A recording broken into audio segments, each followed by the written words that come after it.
evening. My name is Ponle, the co-founder of Ankara Circle, and I'm here with Moni Jesu Omishore, one of the author of one of the most popular stories on Ankara Circle platform, The Legend of the Orisha. How are you doing today, Moni? I'm doing fine. Yeah, thanks for being willing to speak to us about your story. We're really uh, Nothing. excited to speak to you. Yeah. So, for people who don't know Legend of the Orisha, I really enjoyed reading it. It's kind of about young, a bunch of like young Africans. I would say they're Yoruba people, and they're in this like really fascinating world with like Orishas and gods and mythical figures. So, how did you like come up with the story?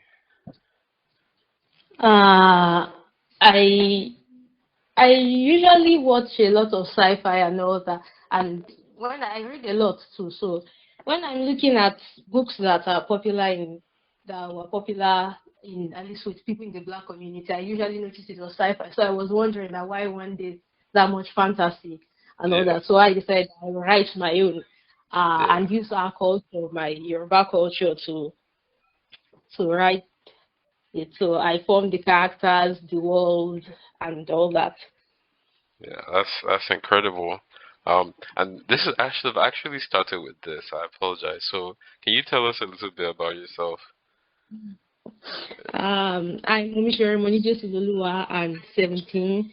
I live in Ibadan, Nigeria. I am a secondary school graduate currently waiting for admission.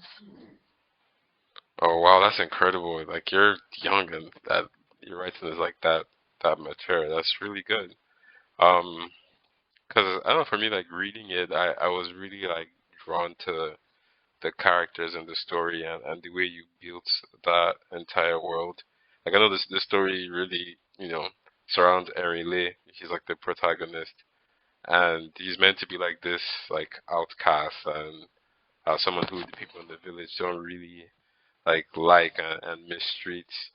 Um, so what was your motivation? 'Cause I know like when you write, when most people write, like who they center the story around is like an important choice. So why Emily, like why build that character that way? What's your motivation for that? Uh, I've had Erinle is sort of like a combination of several stories that I've written. Like I've written short stories, but nothing big. So Erinle has been pieces of other characters that have joined together. I think Erinle was. I think most people, out of most characters I've written, it's Erinle that people are drawn to because of there's just this allure around him. So Yeah, yeah, Mhm. he's a mischievous character. I feel like the introduction, he almost seemed like wicked in a way, like like a bully. But obviously, like as the story progresses, we start to see some of these motivations and backgrounds and Yes. reasons for being like the way he is. So that was to me that was like fun to read, and the plot twists like in the story were very like entertaining for me. The way you set up like the contest and how like each of the different characters have like motivations to like win the contest. Like Saanu obviously wants to make his dad proud, and everybody has like their own reasons to win it. I think another character that I don't know I was interested in was like Mommy Adisa. Yeah. So I don't know, cause I didn't really I understood her, but I didn't really get it because I initially I thought she would be like nice because her daughter is, but she turned out to be kind of like part of the reason why people didn't like Erinle. So what was like? Just tell me about like when you were like writing all these different characters and you have like okay the story progression, like what were you trying to like communicate with like the story and the different like characters in it? So I did think about that a bit more. I um so I wanted I wanted people to not I didn't want my characters to be 100% good and Mhm. 100% bad and all Yeah. that. I wanted to put that in that neutral Yeah. point where you'd you'd understand they might be doing things that are wrong Yeah. with something that people aren't always good or bad, but it's what I'm trying to figure out my words here. Like it's what would we do if we are in these difficult situations and something? How do we treat and how we treat people? How it affects them? And like you see, Erinle, you come down to would he be the same person if we didn't treat him? If he wasn't treated that badly? If Yeah. what we do has effects on Mhm. us? Yeah. Yeah.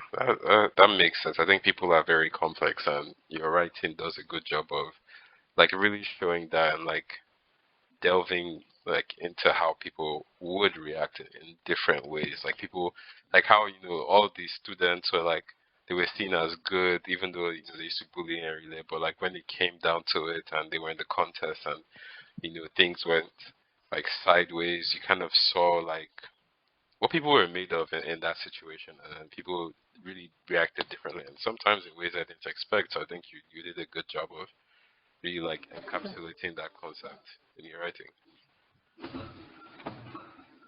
So, one other thing I'm curious about, because I know you leaned into a lot of like Yoruba culture and things like the Orishas and with the different powers and the different juju is set up in the story. So, did you like? How did you like do the research for that? Like, how did you get all that information and frame it to help you like write your story?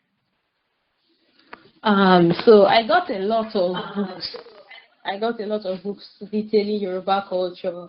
I researched online on basically the Orisha and all. It was a bit difficult. Not the information about them is not that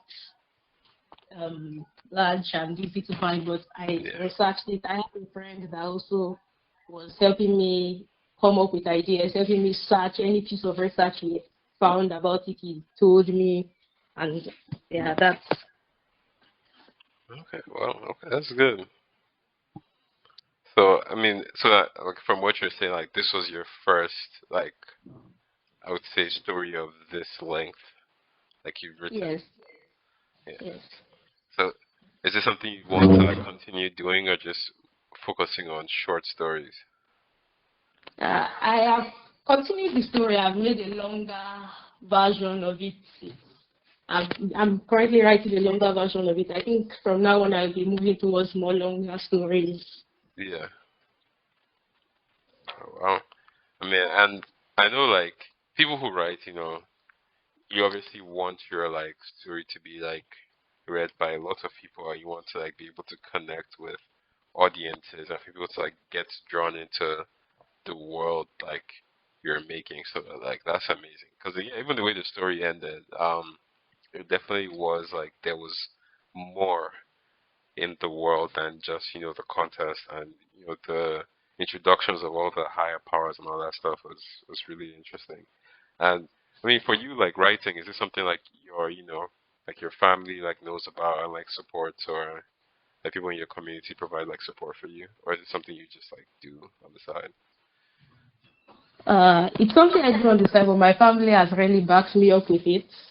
Yeah, that's good. So, I mean, how did you get into writing? Like, start with. I can't really remember how I got into writing. I just remember, I think maybe from, I can't even remember. I think I've just been able to write anytime I needed to. Had a story in my head and I just took my pen and started writing. I don't think there was any particular large moment that. Hmm. Uh, and then I don't know. Like, I feel like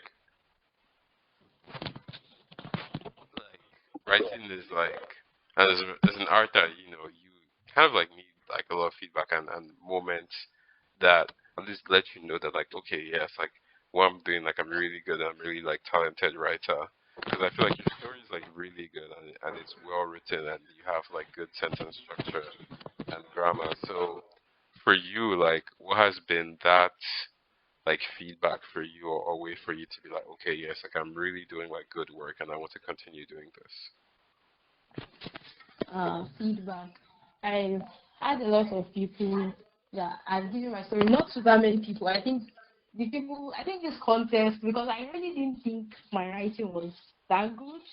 Yeah, I think I've seen some people, it was after this contest, I saw some people following me on my Instagram, my church members telling me that, wow, I could actually write. The feedback has yeah, really made it more, um, really, it's really made everything easier for yeah. me. I'm really glad that like Accra has been that medium for you. I think that's part of why we started it. So people like from like Nigeria and where we're from in Africa can, especially young people, which is like I'm really happy that you're like young. I'm so excited because I feel like young like Africans are our target audience, like really, because I want like really young people with people in like secondary school or university or just out of university to like I don't know be able to read like stories written by people like in their same age group and be able to like relate to it and be like, how like this person is really doing like amazing and aspire to that. So that's why I wanted to talk to you, and that's why I feel like your story had one of the most like likes on our platform and was a real contender for like the contest winner. So yeah, I think like and then reading your story also like apart from that, your story also made the shortlist, which I like seeing that like when good stories are also being liked by a lot of people because it shows like okay, it's not just like popularity, but the quality of your work is also high. So that's something we Yes. like. Yeah. So and as far as like I don't know creativity and how you come up with. I know you did say like you use like Yoruba mythology and there's some like influence from like culture and background, but in terms of like creatively coming up with like storylines and plots and progressions, are you someone that you plan the storyline like plot by plot, or are you just like you just think up the story and you just freely write? I freely write, but I do have certain, do we call it roadblocks to meet. Like, Yeah, I freely write as many. I have, like, I split it into parts. Like, I freely write in one part, but I know that at the end of this part, something should happen. But I don't plan the parts um, piece by piece. So I yeah. think I do it both. Okay, that's cool. So it's kind of like you have like the overall like plots that you want to happen, and as you write, like you fill in the details. Yes. Okay. Oh, oh that's dope. I think like I feel like it's people usually either like they write like that or they are very like strategic, like they really plan out like the writing. So so I mean for you, apart from like you know, okay, you're writing and you want to like finish this work and you want to grow as a writer. What are some I don't know, other like, I know you're trying to get to university right now. What are some other like goals or like dreams for you? Like, what's next? Like, if you could say this is where I want to be and I'll be there in the next like 3 to 5 years, like where would that be? I honestly intend to get published, hopefully traditionally. I I hope to have finished my university by then, hopefully. Yeah, And I have other things that I hope my computer studies and all that. I hope that I will be a proper master of them by then. And yeah. basically, that's all for now. Okay. All right, that's nice. Um, so oh, you're going to school for like computer science or like Yes. what are you trying to get to school for? Oh, that's amazing. So yeah, I wish you the best of luck with that. That's like an amazing course to study. Yeah. All right. So, thank you for taking the time to like speak with us. Really, really, really like Yes. appreciate like having you on. Um, and everyone again, this is Munijisu, the author of The Legend of the Orisha, an amazing story on a Kara Circle that we would recommend everyone to go read right now. Thank you. You're welcome.